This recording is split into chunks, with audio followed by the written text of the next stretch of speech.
So today I'm going to be teaching you guys how to make fabric beads. Here's a couple of samples of beads that I've made and turned into necklaces. So this one is on the tiger tail, and then this one is on a black cotton cord. So they're very easy to make. All you need is the bamboo skewer, piece of fabric, a 28 gauge wire, pliers, cutters, some fancy thread, wool, seed beads, and some white glue. So I'm going to start by cutting a strip of fabric. No real rules about how big, 3/4 of an inch about. Just tear it into a long piece. It could be thicker if you want a bigger bead, or thinner if you want a thin bead. So I'm going to just take this strip of fabric and roll it around the skewer like that. So I'm going to go round and round.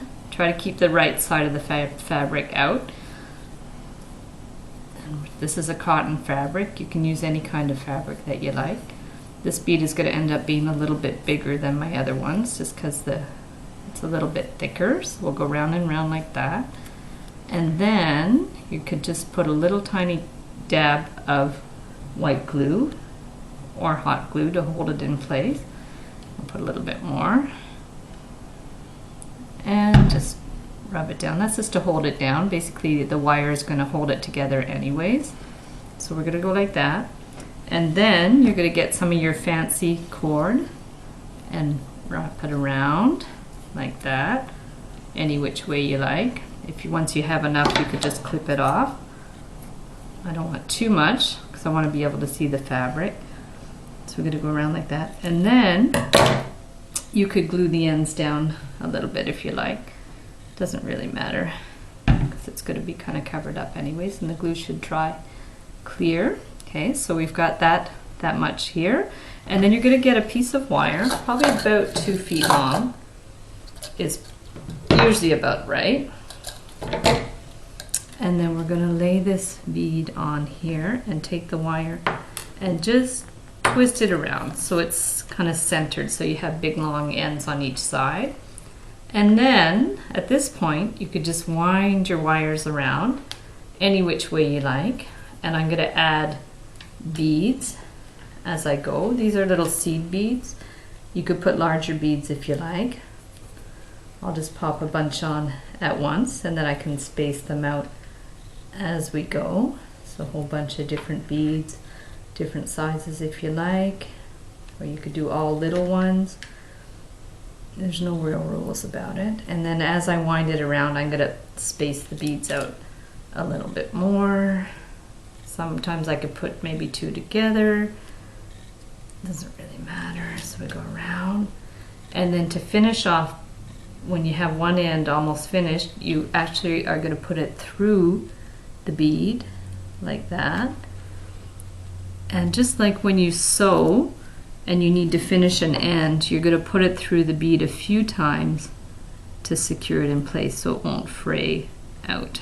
And this is why I like the wires, because once you've pinched it in place, it's pretty secure and it'll just stay there. So we're just going to push it right through. And then the end you can just cut with your wire cutters. Okay. Same for the other end.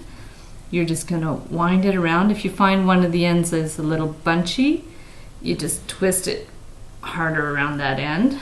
And I'm going to add some more beads. So I'll grab some more of my seed beads here. Just a few more. And normally I might spend a little more time with it to do more detailed work, but it's really it's nice when it's very loose and abstract, so it's fine if it's not even. Okay, so we're just going to wind it around a little bit more, round and round with the wire.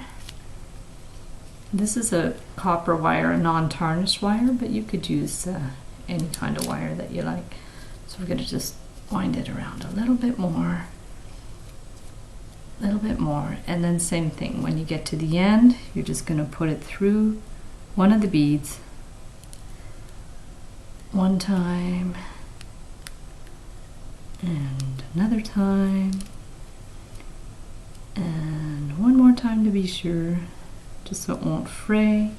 Get your pliers, pull it tight, and then pinch it, and then at this point you can kind of squeeze it together a little bit, and the wire is going to help it hold its shape. Okay, and then you have your finished bead, and it's very nice with the little fibers sticking out. And when you're ready to make your necklace, you'll just pull it right off the skewer and you'll run it on a necklace wire similar to this, and there you go. Voila!